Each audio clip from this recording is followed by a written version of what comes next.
मी paragliding करत असताना आणि अथांग असा समुद्र बघत असताना विद्याधर करंदीकरांची एक सुंदर कविता माझ्या मनात आली.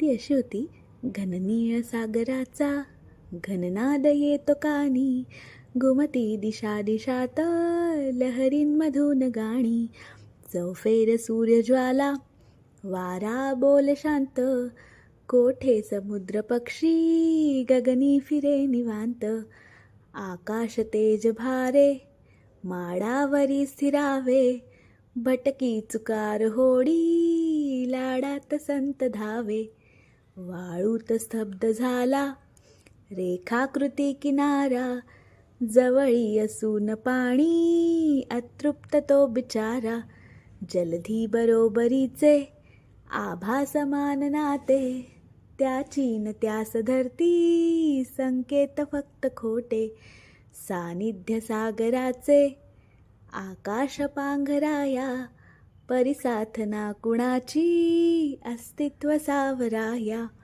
असं दृश्य समुद्राचं माझ्या डोळ्यासमोर उभं राहिलं आणि मला खूप मजा वाटली. ही कविता तुम्हाला कशी वाटली मला सांगा.